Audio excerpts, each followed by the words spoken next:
Apresentamos Mitologia em Pauta, um estudo do GRESG com Guaraci Silveira. Símbolos, lendas, fábulas, deuses, heróis e suas relações com a psique à luz da espiritualidade. Bons estudos!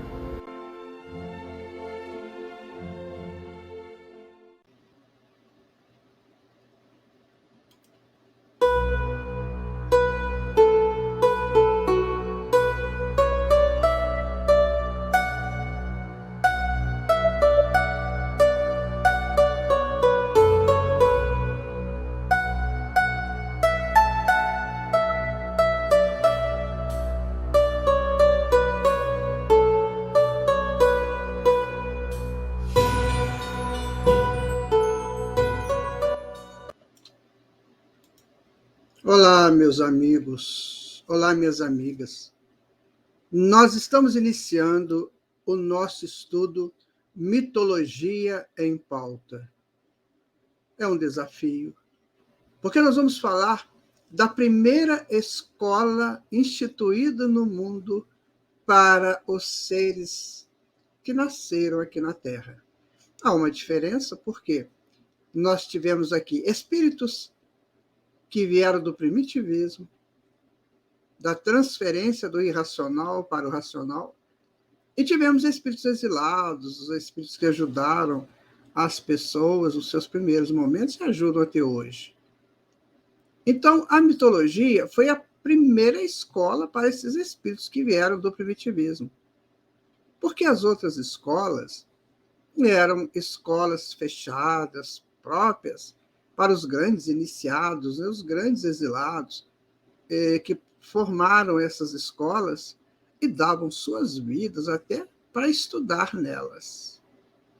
Mas a mitologia foi preparada pela espiritualidade para ajudar este homem iniciante na razão a entender o mundo, a entender a si mesmo, a entender a relação do homem com a natureza, a entender a relação do homem com ele mesmo e do homem com a criação. Então, isso é mitologia, algo de extrema beleza e que nós vamos tentar, nesse trabalho e nesses estudos, mostrar a grandeza desses instantes. Então, é preciso que a gente tire qualquer capa de preconceito a respeito de mitologia, achar que está ultrapassada e que isso já não vale mais nada. Não. É claro que nós não vamos mais falar de deuses e deusas, mas vamos entendê-las.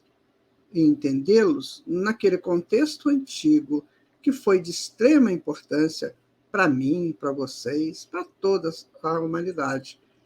Então, nosso momento é esse. Vamos entender mitologia. Por isso, eu convido você, a partir de agora, entrar conosco, mergulhar conosco nessa escola, sabe? Existia na Grécia, lá nas ilhas gregas, uma ilha chamada Samotrácia, que, na verdade, significa uma folha da Trácia. A Trácia ficava bem acima, lá no monte onde Orfeu cantou seus hinos de amor. E a Samotrácia é um pedacinho da Trácia, só que como ilha no mar Egeu. E ali tinha uma escola, que era uma escola também para iniciados. Mas acontece que naquela escola podia entrar qualquer pessoa, sem aqueles ritos perigosos, complicados de iniciações. Então, aquela escola da Samotrácia começou a receber aquelas pessoas que haviam passado pelos primeiros momentos da mitologia, os primeiros momentos das lendas, das fábulas, e que ajudaram, né, a entender as sagas dos heróis. Olha, é uma viagem extraordinária que eu estou convidando você a fazer conosco, desde agora, aqui, no nosso Mitologia em Pauta. Vamos juntos? Então, meus irmãos, nós vamos iniciar o nosso estudo, ok? Então, vamos trazer aqui, olha, a Mitologia em Pauta, né? essa mitologia que terá 3 temporadas, a expectativa é que ela tenha 3 temporadas. Nós estamos na temporada 1, Educação de Forma Lúdica, é o nome da nossa primeira temporada. O episódio 1, o que é a mitologia?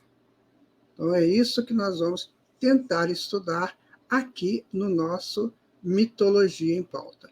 Mais uma vez, eu quero dizer para vocês, nós estamos dando umas pinceladas, porque o assunto é bem complexo e eu quero contar com você. Né? Se você estuda mitologia, se você conhece esse assunto, olha, vem estar conosco, nos ajudando, nos orientando, fazendo suas sugestões, tá bom? Então, mitologia em pauta, tá? Aqui, vamos começar, então, entendendo de forma mais espiritual e psicológica a mitologia. Então, era preciso criar a Terra, né? Onde minerais, vegetais, animais e homens iriam evoluir dentro de um período. Mas como foi a criação da Terra, segundo as lendas e os deuses? Então, o nosso primeiro episódio, o que é a mitologia, vai falar sobre isso. Né? Episódio 1, o que é a mitologia. Então, como é que foi feita essa criação da Terra para que homens, animais, pudessem evoluir? Né? É importante a gente saber disso. É importante a gente entender, sabe, de uma vez por todas, que a Terra ela não foi criada em 6 dias, como está na Bíblia, mas sim em 6 eras. Só que naquela época não era possível dizer para aquele homem essa questão, né? Olha, a Terra foi criada em 6 eras. O que eram eras? Ainda não era possível dizer isso. Porque, afinal de contas, aquele momento, ele foi o momento do homem primitivo. Os exilados e os espíritos auxiliares que estiveram, eles estavam buscando uma adequação para ensinar o homem primitivo. E o homem primitivo não tinha ainda um avanço mental para entender essa questão de eras, íons. Né? Íons, eles não podiam falar sobre isso. Então, eram 6 dias. Mais tarde, então, isso iria ser explicado, como Allan Kardec fez no livro A Gênese, que eram 6 eras. Ok? Então, dando continuidade aqui ao nosso estudo, vamos fazer assim. Olha, eu sou um ser mitológico, porque sou psicológico. Nas tramas do meu inconsciente jazem, sepultadas ou vivas, as imagens que construo ou que construí. Elas possuem histórias e cânticos que me embalam ou me assustam. Quem sou? Eis o que devo me responder.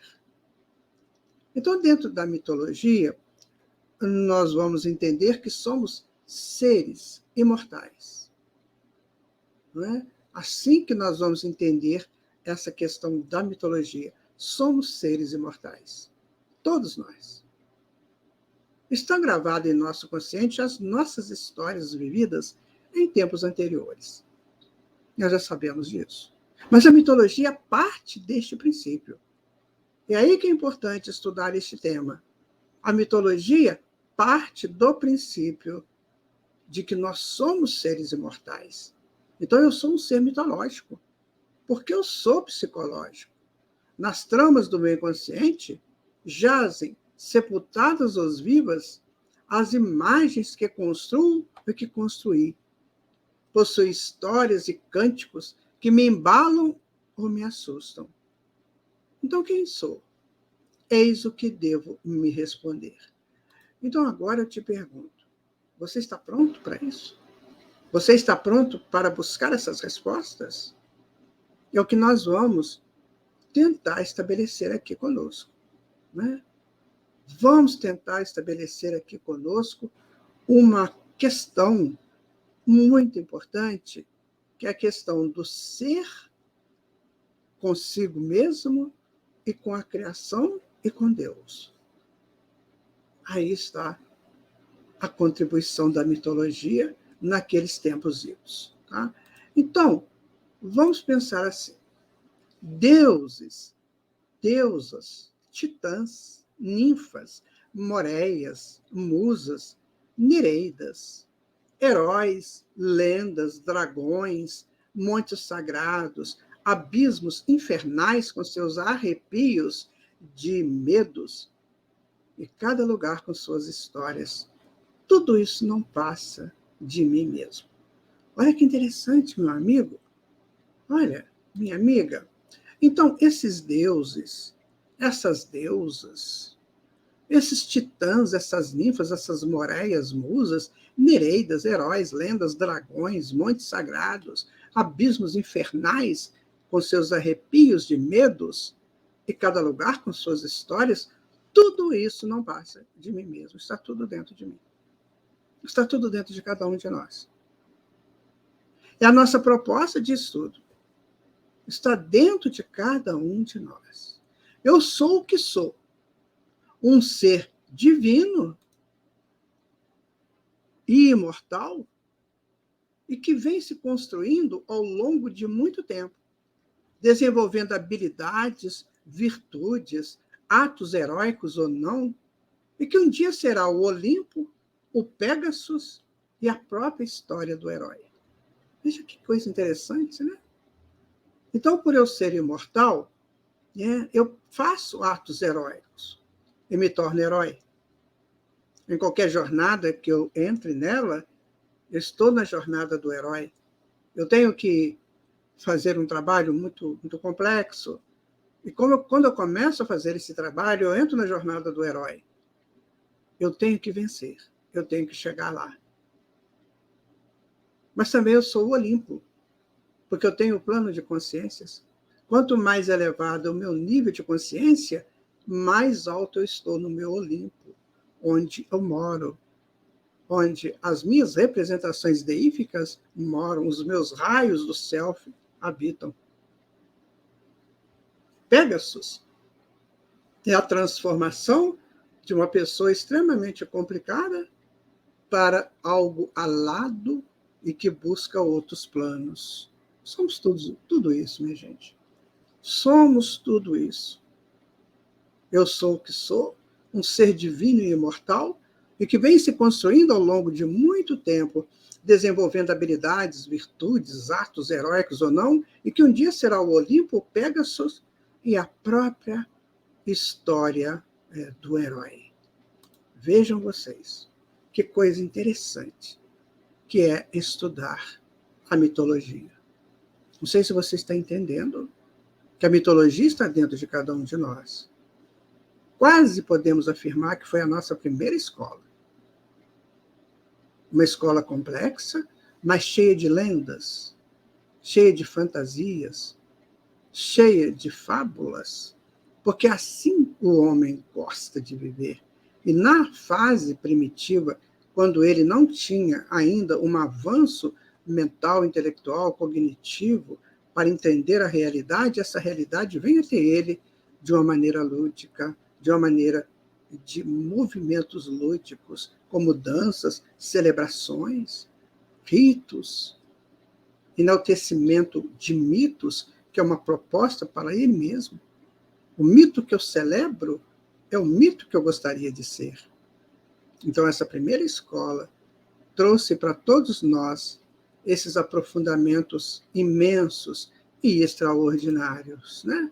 Então, vamos pensar o seguinte, olha, Cronos, na mitologia grega, é o deus do tempo. E ele devorava os próprios filhos para que nenhum deles pudesse um dia roubar-lhe o trono. Está vendo? Então, Cronos é o tempo. Por isso, a cronologia. Viu como é que foi feita a transformação? No princípio era um deus, e agora é uma realidade. Nós temos um tempo que a gente chama de cronologia, ou seja, a passagem do tempo. Salvo pela mãe Reia, que era casada com Cronos, né? Zeus conseguiu escapar ao trágico destino que o aguardava, vindo posteriormente a destronar o pai e a tornar-se o rei dos deuses. Como é que você entende um negócio desse? Né? Então, vamos tentar entender aqui de uma maneira um pouquinho mais aberta e mais tranquila. Olha, então, se Zeus, ele era o grande Deus, né? Quem é esse Deus? Esse Deus sou eu. Esse Deus é você. Né? Esse Deus é exatamente a personificação da individualidade. Então, enquanto eu não controlo o meu tempo, o tempo me devora. Enquanto eu vivo à mercê do tempo, sem uma proposta de adequação com este tempo, ele me devora. No momento em que eu me sinto soberano em mim, eu controlo o tempo. Então, o tempo não me devora mais. Entende a presença de Cronos? Então, Cronos é quando nós nos deixamos levar pelo avolumar do tempo que foge ao nosso controle. Porque eu sou Deus, eu sou Zeus, eu sou individualidade. Então, acontece que, quando eu controlo isso, ele não me devora mais. Não me devora. Isso é muito importante, minha gente. Então, olha só. Zeus era o deus dos céus, do raio e do trovão. Somos nós. Somos nós os grandes propiciadores do céu em nós, se quisermos, dos raios que saem de nós. Nós sabemos que o self, à medida que ele vai evoluindo, ele vai soltando raios, como está no livro Nos Domínios da Mediunidade, do André Luiz, da série André Luiz. Então, nós emitimos raios, né? E do trovão, ou seja, a nossa presença forte, firme, decisiva e decidida. Então, Zeus foi a principal divindade da religiosidade da Grécia, sendo o deus dos céus, do raio e do trovão. Então, era filho de Cronos e Reia, e tornou-se senhor dos homens e dos deuses, depois de resgatar seus irmãos do ventre de seu pai e liderar uma guerra contra os titãs. Nós vamos ver mais na frente quem eram os titãs. Então, agora você entende que nós somos esses Zeus. Nós somos essa identificação, nós somos essa individualidade. Cronos é o tempo. Que enquanto nós não dominamos o tempo, ele nos engole, não é assim? Se nós dominarmos o tempo, nós somos soberanos no tempo. Então eu venço o tempo, eu venço Cronos, porque eu me identifico como o grande soberano de mim mesmo. Está entendendo a importância da mitologia no mundo? É isso que nós temos que entender de mitologia, porque senão nós vamos ficar presos nessas histórias da própria mitologia e não vamos conseguir emplacar alguma coisa superior, alguma coisa interessante para nós. Né? Então, vamos dar sequência aqui. Somos criados assim, espíritos puros e alvos, com o dever de chegar à perfeição. Então, a mitologia nos inicia e nos encaminha nesse processo. Lembram quando nós conversamos a respeito disso? Quando nós falamos assim, que nós chegamos, né, com a proposta da racionalidade, mas essa racionalidade ainda demoraria um pouquinho. Então, não era possível sair do reino da inconsciência, da irracionalidade, e chegar no reino da consciência, da racionalidade, e de uma hora para outra me tornar soberano em mim. Isso é muito difícil. Então, o que aconteceu? Nós vivemos todo um processo de aprendizagem, todo um processo de culturar a nossa própria existência. A cultura, ela é um conjunto de formas, né, de virtudes e de encontros com o que me aparece. Eu vou montando, então, a minha cultura, as minhas seitas, os meus conteúdos. Então, eu vou trabalhando isso em mim. À medida que eu fui vivendo os princípios, os períodos iniciais, né, eu tive que me estabelecer enquanto um bípede, depois me tornei uma pessoa hábil, né, que começava a fazer coisas, e mais tarde eu comecei a descobrir o mundo. Então, isso tudo levou um tempo. E como é que se falava? Contava-se histórias. Aquele monte ali é sagrado, porque aquele monte habita o Deus. Como é que eu posso entender isso? Aquele monte habita Deus. Ora, toda a ascensão consciencial é de elevação, você sobe. E quando você sobe, você se torna soberano naquele topo do monte.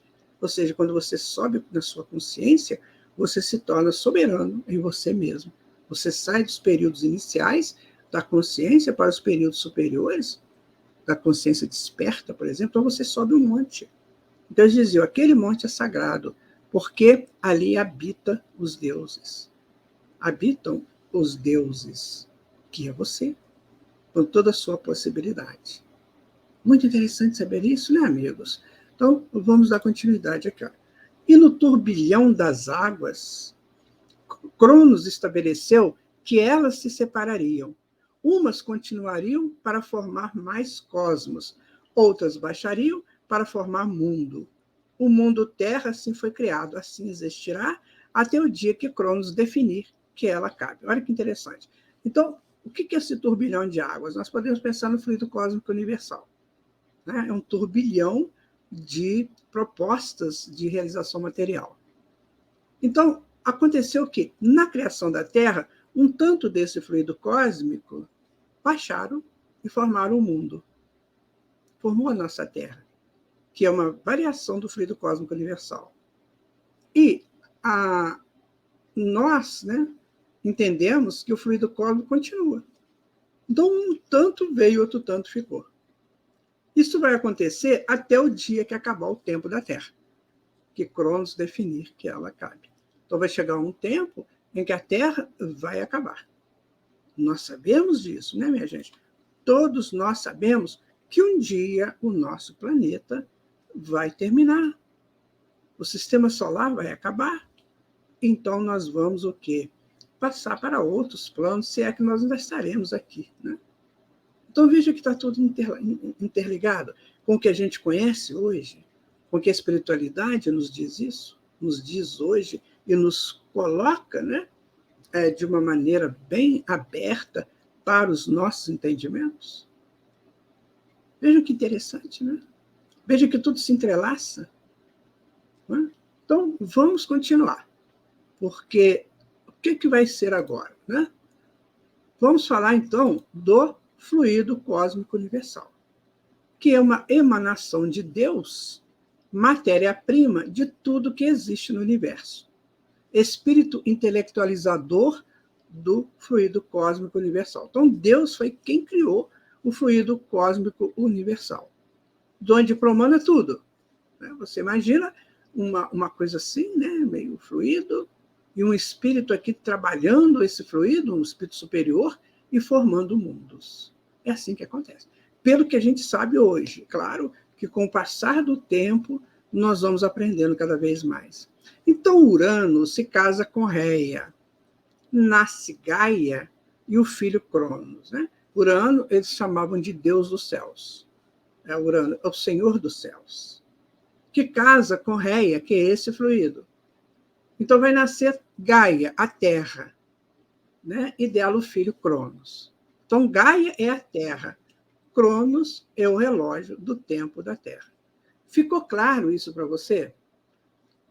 Você percebe, então, que na mitologia consta o seguinte: então, existem os espíritos superiores, os deuses do universo, né? E eles, então, trabalham o fluido e criam a Terra. essa réia, né? É o casamento, né? Do fluido cósmico com os espíritos superiores. E aí eles criam Gaia, que é a Terra. E a Terra cria Cronos, que é o tempo. Então a Terra passa a contar um tempo. No momento que ela começa a girar, a partir da sua criação, ela começa a contar um tempo. Que, segundo a ciência, esse tempo vai durar algo em torno de 9 bilhões de anos.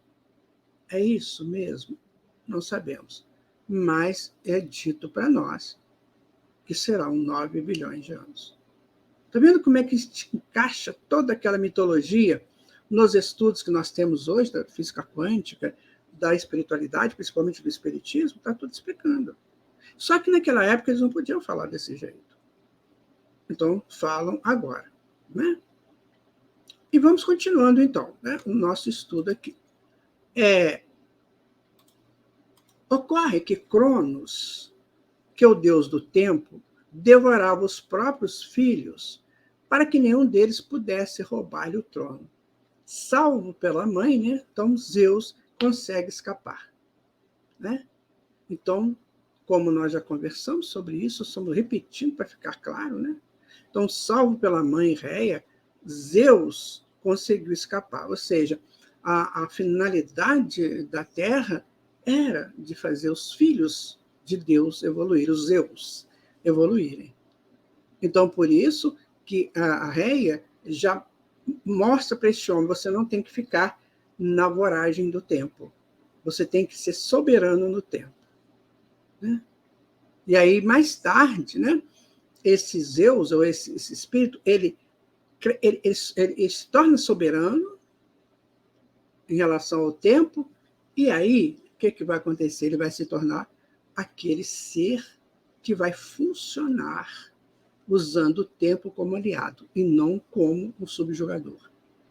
Então, o seu tempo, você o subjuga ou ele te subjuga? Hoje em dia está se falando muito, né? Que o tempo, aquela coisa toda, né? As pessoas falam muito isso. Meu Deus, como é que vai ser? Né? O tempo está passando tão depressa. Como é que é isso? Então, nós temos que entender, meus amigos, minhas amigas, que temos que vencer essa etapa. A Terra está passando por um outro processo. Nós vamos estudar isso aqui mais na frente, né? Da precessão dos equinócios. Então, a Terra está passando por um outro processo.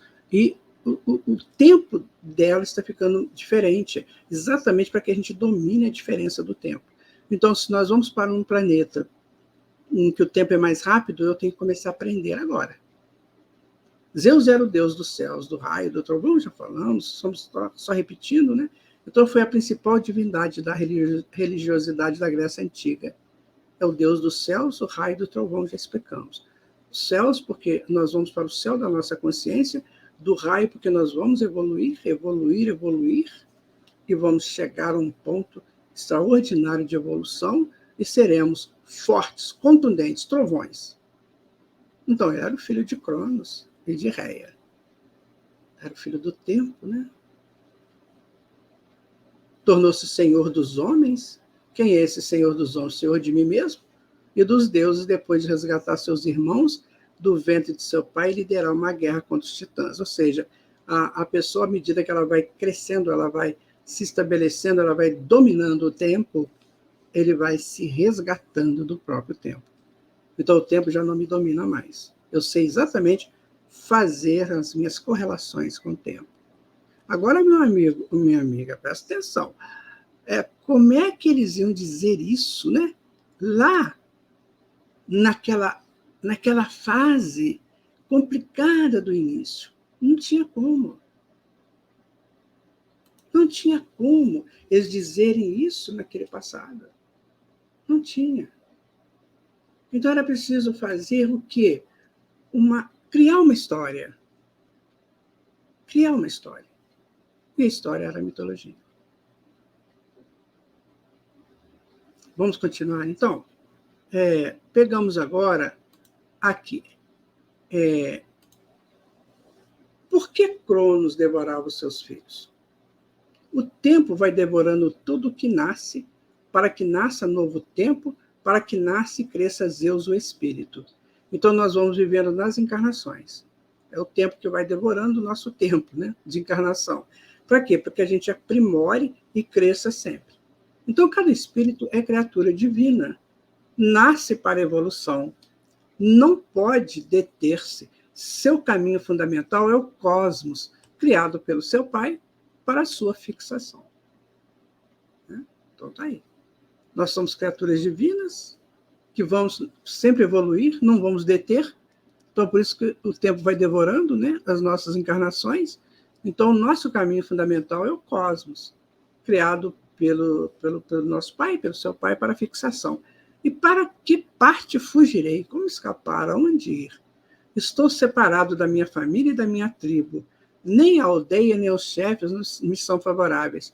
Como me poderia ser tu, Senhor Deus? Isso é um texto do Zaratustra, né? Que estava também tentando mostrar para o homem que, em determinado momento, ele vai dizer isso. Para onde que eu vou? Como que eu vou me escapar? Para onde eu vou? Porque eu estou separado da minha família, ou seja, as minhas famílias se sucederam. Eu já não encontro mais no meu filho o afeto que eu tinha no meu filho da encarnação passada, às vezes, né? Pode acontecer isso. Eu estou separado de tudo. Por quê? Porque eu preciso crescer. Eu preciso expandir este ser que sou. Né? Nem aldeia, nem chefes me são favoráveis. Por quê? Porque eu preciso ser absolutamente soberano em mim. Você precisa ser soberano em você. Desde o princípio, nós somos informados disso. Nós temos que ser soberanos. E isso era feito de forma lúdica, com celebrações, né? Com cânticos, com danças. Para que se fixasse mais antigamente, lá na Palestina, não sei se vocês sabem, os meninos aprendiam a Torá cantando. Que o cântico forma dá um encaminhamento mais fácil do entendimento das coisas. Sim? Então, vamos continuar, né? Nós sabemos que a evolução parte do mineral, vai para o vegetal, depois para o animal e depois para o homem. Então, a mitologia é um conjunto de informações que a mente vai adquirindo e arquivando dentro das experiências vividas para facilitar o espírito em seu trânsito, da ignorância para a sabedoria, da imaturidade para o ser maduro, essencial. A pergunta é, em qual estágio da evolução isso começa? Então, a mitologia é um conjunto de informações. E nós vamos adquirindo essas informações e arquivando como experiências vividas que nos facilitam no trânsito da ignorância para a sabedoria.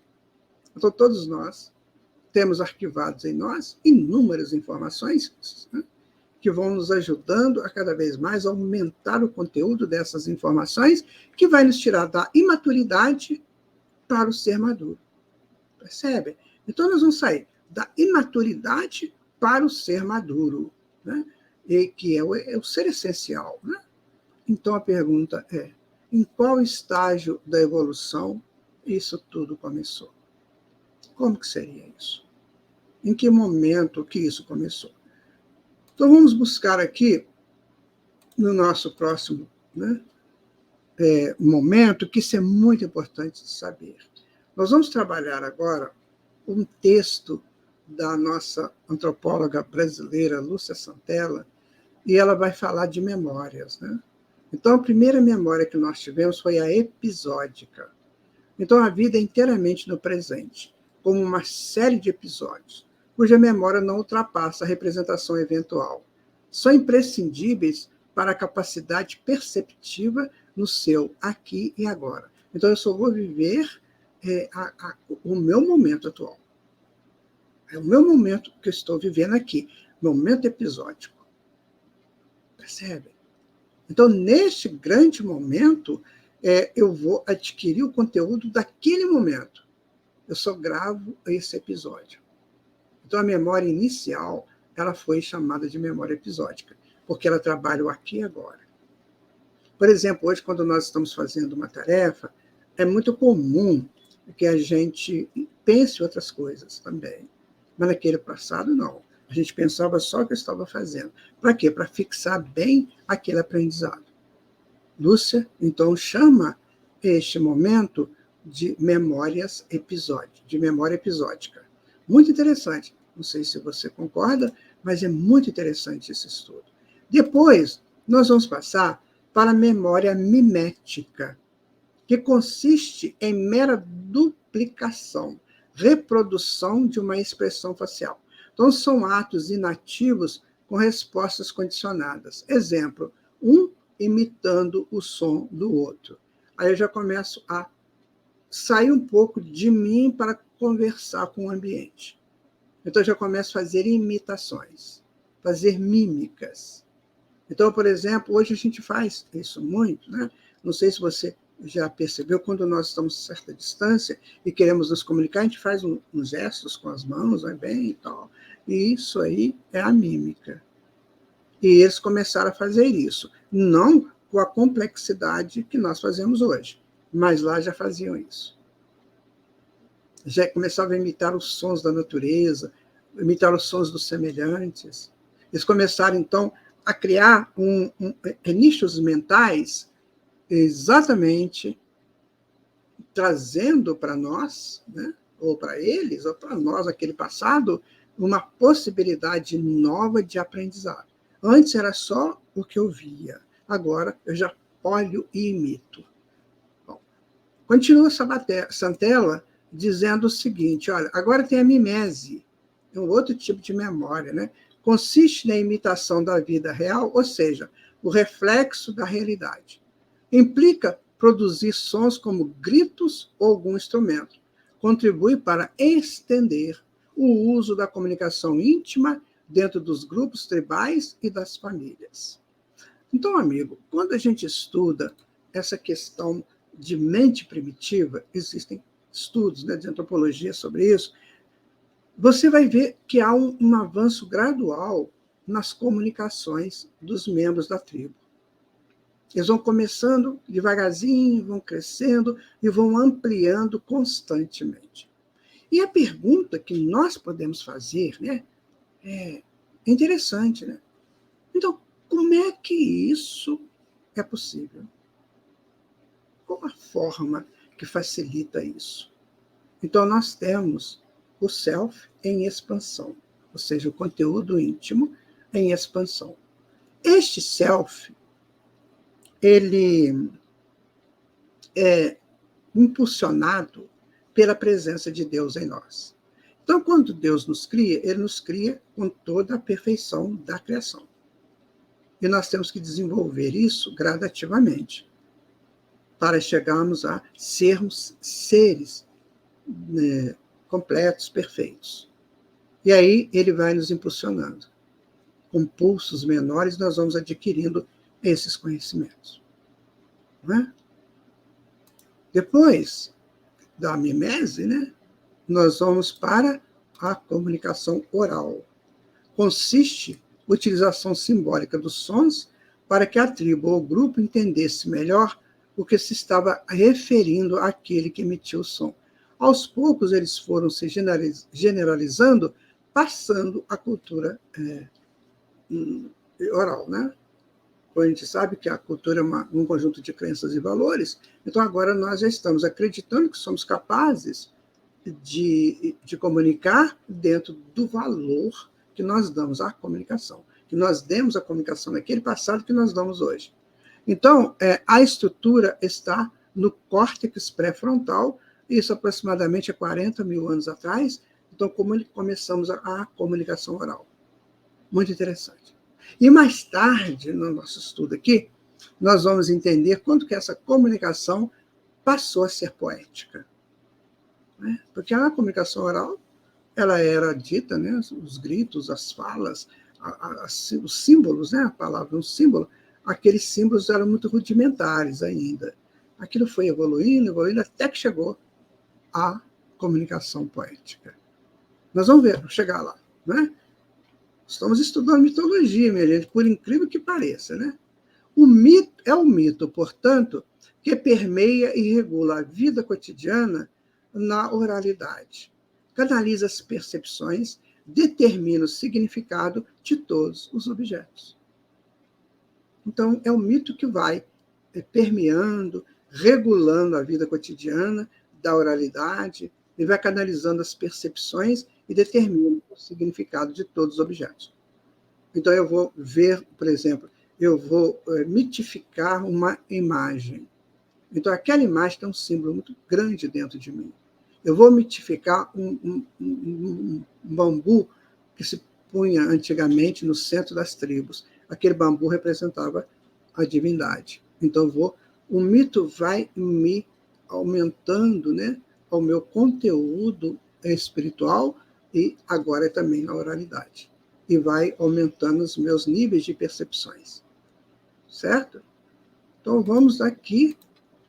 Diz Lúcia Santella que o uso mais elevado da oralidade nas sociedades tribais encontra-se na criação dos mitos e na construção dos seus símbolos. Aí está. Então, eu começo a ver o animal. Por exemplo, eu vejo o leão. O leão é forte, é poderoso. Então, ele, para mim, vai se transformar numa oralidade dizendo potência, força e, mais à frente, perigo.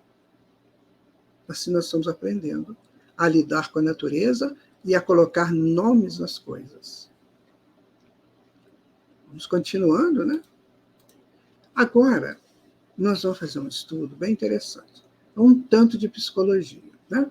Então, nós temos aqui, dentro do que a gente estuda de mitologia e psicologia, nós temos o self, né? Temos o ego e temos as sombras, segundo Jung, né? Então, aqui na persona nós temos a consciência, aqui na sombra nós temos o inconsciente coletivo e temos também o inconsciente pessoal. Então, somos nós. Somos uma individualidade que usa de um ego, que é a nossa representação, né? E temos o nosso campo de sombras, que são o inconsciente coletivo. A gente não sabe bem o que é, mas ele interage com a consciência. Muitas vezes traz informações úteis que nós aprendemos lá no passado, e outras tantas vezes eles podem nos perturbar com imagens, né? E com passados bem complicados. Então, isto é um estudo de cada um de nós, como diz Jung, do si mesmo. É isso que somos. Tá? Então, minha gente, vamos pensar uma coisa. Antes desse poema, quero colocar essa informação. É a flor de lótus, e que será muito utilizada em nossos estudos de mitologia em pauta. A flor de lótus é originária da Ásia e ela tem vários significados. Nós escolhemos a flor de lótus toda branca porque ela representa o espírito, a mente e a alma. Vocês podem observar que ela tem um núcleo, que seria o self, ou a alma, e as mentes que envolvem a alma. A mente pura, a mente superior, depois a mente inferior e a personalidade. Então, essa flor tem uma representação enorme dentro do contexto da psicologia, que é um dos pontos que nós vamos abordar em nosso estudo Mitologia em Pauta. Ela é belíssima e ela tem um outro significado, que ela nasce da impureza, do lodo, para erguer-se com a pureza, significando que nós também vamos sair das impurezas do início para as purezas do futuro. Eis a flor de lótus. Então, meus amigos, nós vamos trabalhar, né, essa flor de lótus como símbolo do nosso estudo de mitologia em pauta. Das trevas de lúbricos lugares, onde reina a devassidão da impureza, reina soberana a semente da luz, que conduz o olhar a persistir. Eis que surge a paleta da vida, a síntese da individualidade, que vence a maldade e vai, como ida, sem medo de ir. É a flor, é lótus, é germe, é o infinito num só sentido. É a psique, é o ser, é, enfim, a correnteza da luz que se fixa. Sim, a persistir em busca do puro, arguto da vida sublimada, eivada de cálidos fulgores. É uma flor, um cântaro ou um jardim inteiro? É a harmonia da descida para subir da glória? No chão, e traz do chão, o quião do céu. É lótus, é flor, é harmonia, é alva, é pura, é você, sou eu. Seu nome é um mistério que surge nas metamorfoses de Ovídio. É a pureza do corpo, da mente, a semente que segue guiando a vida.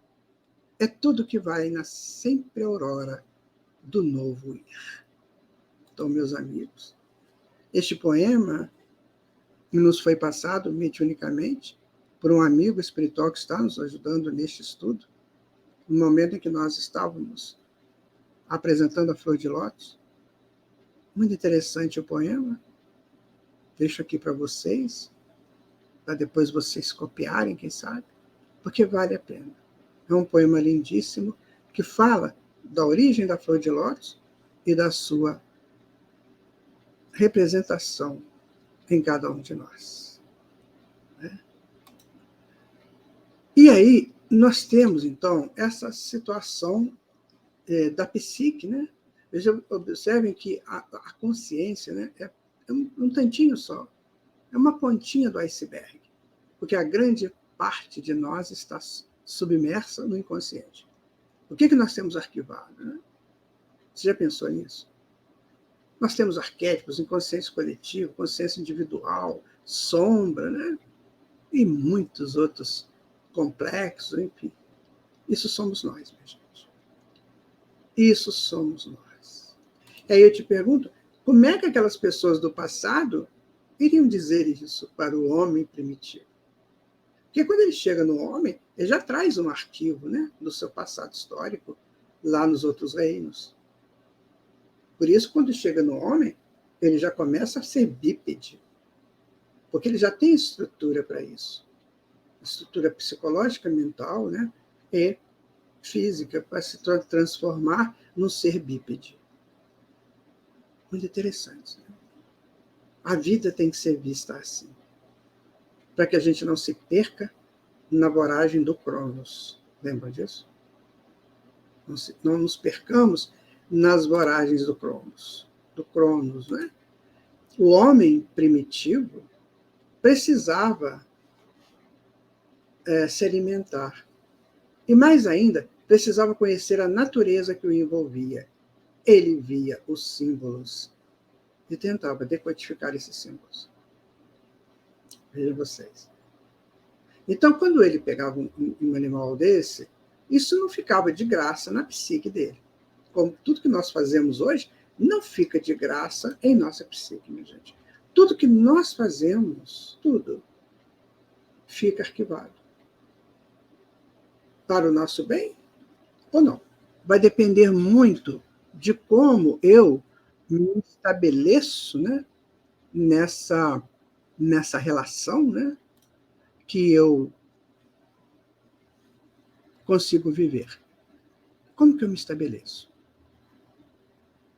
Se eu vivo só coisas boas, estarei colocando arquivos bons para mim. Coisas más, arquivos ruins. Só que os arquivos ruins têm que sair. Eles têm que ser eliminados, e são eliminados quase sempre pela enfermidade. Também podem ser pelo amor, mas quase todos preferem as enfermidades, infelizmente. Né? Então, vamos dar sequência aqui, dizendo o seguinte, olha, diz Joseph Campbell, que é um dos maiores mitólogos, né, do tempo atual, ele desencarnou já, mas um dos grandes mitólogos da nossa contemporaneidade, né, Então, ele diz o seguinte: o material do mito é o material da nossa vida, do nosso corpo, do nosso ambiente. E uma mitologia viva lida com tudo isso. Então, ele coloca o mito como uma coisa natural. E a gente faz essa mitificação o tempo todo. Tem pessoas que acham o corpo belíssimo, né? Tem pessoas que acham que o seu olhar é bonito, tem pessoas que acham que as suas faces são lindas. Isso é mito, tá, gente? É quando eu mitifico alguma coisa que me traz um resultado positivo ou que eu tenho que tomar cuidados. Então, por exemplo, quando eu toco uma coisa muito macia, assim, eu posso sentir um bem, eu posso sentir um cuidado. O que é isso que está tão macio? Porque tem animais que são macinhos, mas são perigosos. Não é assim? Já viram urso? Então, a gente tem que saber identificar o que é bom e o que não é. Então, é o material do mito, que é o material da nossa vida, do ambiente, né? As coisas que a gente coloca na nossa casa para decoração, tudo isso é mito, gente. Então, a mitologia viva lida com tudo isso. Uma mulher e seu filhinho é a imagem básica da mitologia. A primeira experiência de qualquer indivíduo é o corpo da mãe. Ali se estabelece uma participação mítica. E é mesmo. A criança, o bebê, o recém-nascido, ele precisa desse corpo materno para que ele possa se fortalecer. Porque ele veio de dentro dessa mulher, no útero, foi gerado o seu corpo ali, e quando o corpo, quando ele renasce, ele vai renascer com o corpo físico, que precisa do outro corpo físico para a sua proteção. Então, por isso que é a base da mitologia. Ou seja, a mãe é o mito para ele, e ele é o mito para a mãe. É uma representação simbólica muito grande, a mãe e o filho. Isso é mito, tá, gente? Bom, continuando. Diz o Campbell, né, o seguinte: entrar em harmonia e sintonia com o universo é permanecer nesse estado, é a principal função da mitologia. Então, entrar em harmonia e sintonia com o universo e permanecer nesse estado é a principal função da mitologia. Nós temos que nos sincronizar com o universo. E quando eu me sincronizo com o universo, eu começo a ter percepções através da glândula pineal.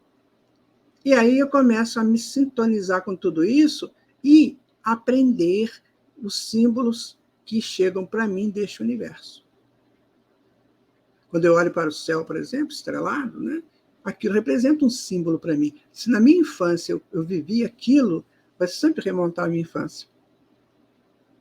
Né? Se eu vejo uma montanha, se eu vou a um lugar que tem um monte, eu olho para aquele monte e falo, nossa, esse monte aí me lembra a terra que eu vivi. Então, nós temos sempre essa questão da sintonia, né, como aquilo do mito.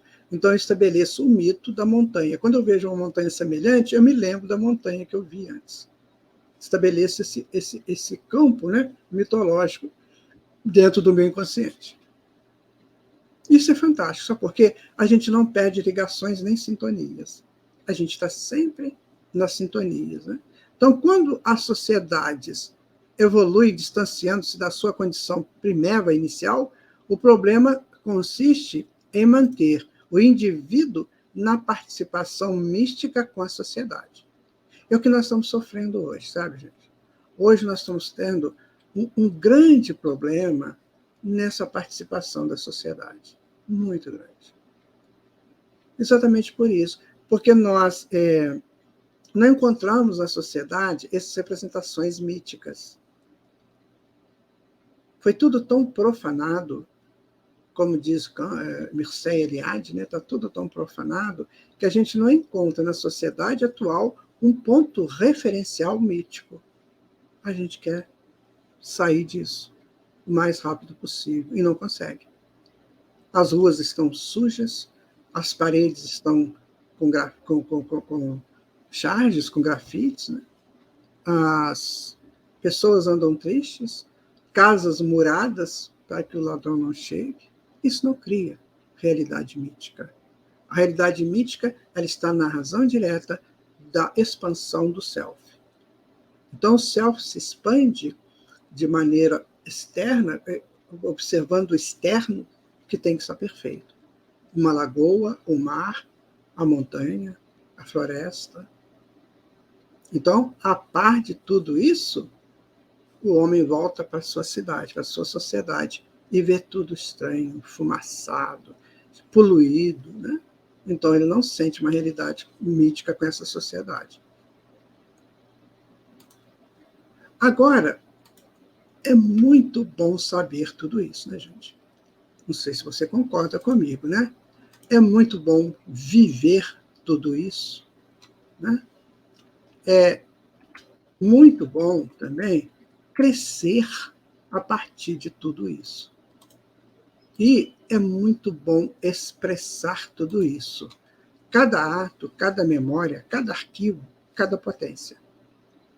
Você está observando o teu valor? Sabe? Você observa o teu valor no contexto da vida? Você consegue fazer isso? Este é o teu grande valor. Né? Você precisa aprender a saber, a viver, a crescer e expressar. Porque cada memória, cada arquivo é uma potência. É isso que a mitologia ensinava lá para nós, aquele princípio. Né? Bom, então vamos agora pegar aqui uma coisa muito interessante, que são as duas forças da criação. As duas forças são consciência e poder. Então, desde o princípio de tudo, o filho busca o pai. Ele tem o poder, necessita aprimorar a consciência. Esse é o nosso princípio enquanto filhos de Deus. A gente começou pelo poder, né? A nossa estrutura, a nossa força, mas temos que ter a consciência de buscar o pai para aprimorar cada vez mais. Tá? Então, dentro dessas duas forças, o poder faz com que cada indivíduo movimente energias de acordo com a sua vontade ou necessidade. O universo nos oferece condições para crescer. Eis o Titã. Vira agora o que é o Titã? Então você tem o Deus, que é a individualidade, e o Titã, que são as forças que vão fazer com que essa individualidade amplie seu potencial, o seu poderio. Então são os titãs. Então por isso que o Titã perdeu a guerra para Deus, para Zeus, né? Ou para os deuses, porque a individualidade é superior. Ela é forte. Então é ela que emana os titãs. Não é o Titã que criou a individualidade. A individualidade criou o raio de poder. Então criou o Titã. Quando você ouvir falar agora em Titã, pense nisso. É o self, né, que expande, né, através de raios fortíssimos de realizações, que pode ainda ser para o bem ou para o mal. Vai depender de cada um de nós.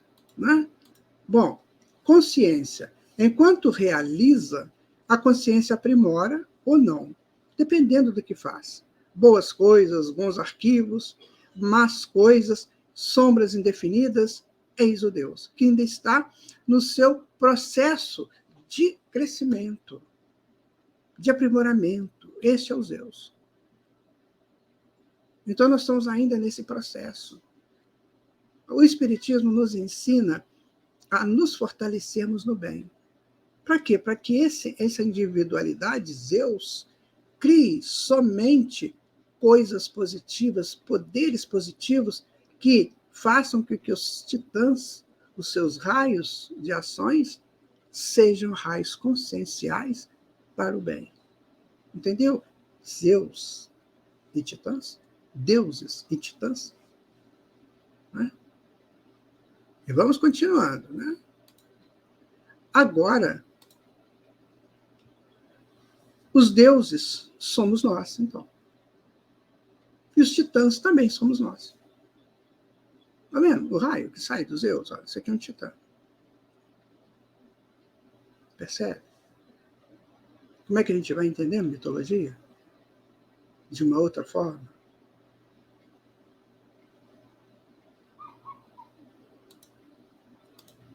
Vamos arquivando tudo. Os símbolos nos ajudam a entender. As lendas nos fazem viajar. o herói se constrói em cada ato de bravura. A mitologia nos guiou enquanto seres iniciados, enquanto seres iniciando a lida com a consciência e a razão. Lindo isso, né? A mitologia nos guiou enquanto seres iniciando a lida com a consciência e a razão. Então, o herói se constrói em cada ato de bravura. Por isso que nós, quando estivermos estudando as lendas, vocês vão entender o que é Jasão, o que é Perseu, o que é Hércules, o que é Ulisses. Tá? E vamos continuando. Né? Isso aqui é interessante, né? Ninfas, nereidas, musas, moreias. Que a pergunta é, seriam elas raios do self em expansão? Quando nós estivermos estudando cada uma delas, vocês vão ver que, na verdade, elas representam isso. Raios do self em expansão. Cada uma tem uma representatividade dentro da mitologia. Percebem que coisa interessante que é isso? Que a gente está vendo agora com outro olhar tudo isso. Como que é interessante, né? Como que dá vontade de estudar mais para aprender mais ainda? Né? Então, continuando aqui, né? Só para mostrar para vocês aí, ó. Ninfa, nereida, musa, moreia. Seriam elas raios do self em expansão? Será? O que você pode deduzir disso? Né? E aqui também nós temos, olha, Epimeteu. Epimeteu entregou os animais ao homem, né? Pandora, o que fez Pandora? Ela tinha a caixa e não podia abrir. E quando ela abre, sai todas as situações difíceis, os vícios do mundo, e resta a esperança. Então temos que ter cuidado com esses dois.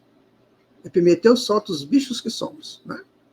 Só solta aqueles bichos que ainda ficam dentro da gente, querendo de todo jeito chegar na consciência, não é assim? Enquanto a gente fica bravo, igual um leão, faz igual um gorila, né? Abre os braços, eu sou forte, eu te pego, você vai ver. Então esse é Epimeteu. E a Pandora, né? Aquele que joga todos os seus vícios de uma vez só. Aí ele tem que usar da esperança para se recuperar. Mas a luz transforma as trevas, né? Então nós temos Atena, que é a deusa da sabedoria, lá de Atenas, né? E temos a Medusa, aquela que era um espírito extremamente complicado que se transforma em Pégasus. É a transformação das trevas. Né? Interessante, né, gente? Como que vamos aprender coisas interessantes nesse estudo. Então, aqui nós podemos dizer um resumão de hoje. Mitologia é a dinâmica da espiritualidade superior para ajudar o homem no trânsito do primitivismo para os montes sagrados da consciência desperta. Gostou disso? Vamos repetir juntos? Aqui, olha. Mitologia é a dinâmica da espiritualidade superior para ajudar o homem no trânsito do primitivismo para os montes sagrados da consciência desperta. Magnífico, né, minha gente? E no nosso próximo episódio, né, Mitologia em Pauta, nós vamos estudar mitos da criação. E assim, chegamos ao final do nosso primeiro estudo, Mitologia em Pauta. Primeiro episódio da primeira temporada. O que é mitologia? Eu quero agradecer muito a você por ter estado aqui conosco, por ter estado estudando conosco, porque mitologia é preciso estudar. E antes de encerrar, eu gostaria de deixar aqui para você um trabalho bem interessante do Joseph Campbell, que é um dos mitólogos mais importantes da nossa contemporaneidade. Ele desencarnou no final do século passado. Então perguntaram para o Campbell o seguinte: por que mitos? Por que deveríamos importar-nos com os mitos?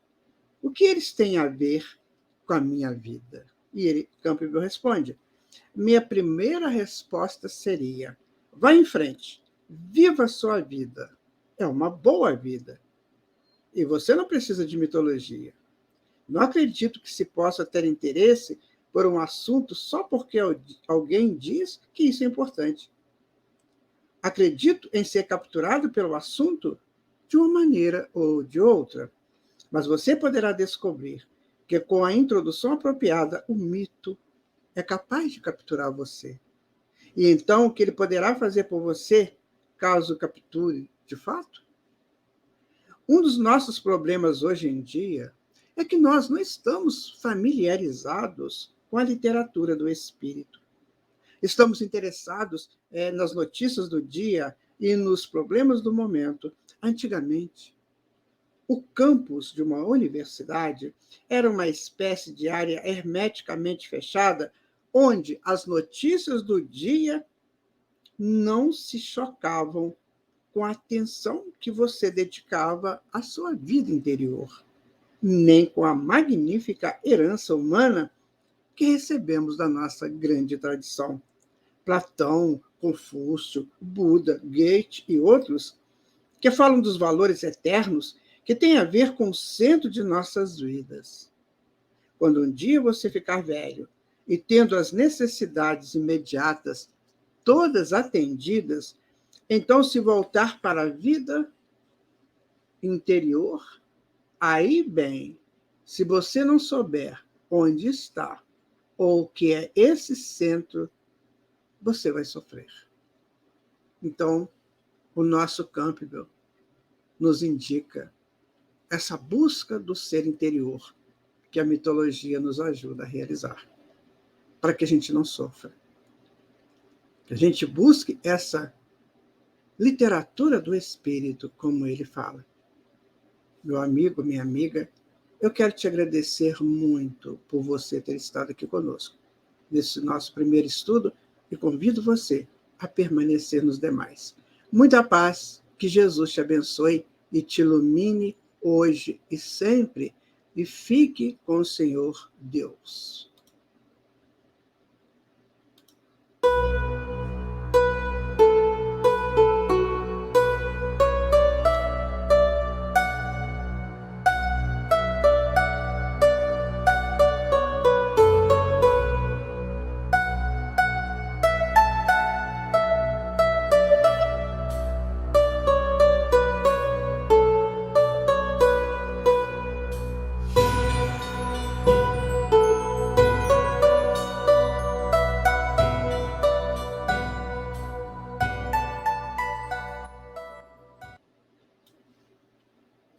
Obrigada por estar conosco nesse episódio de Mitologia em Pauta.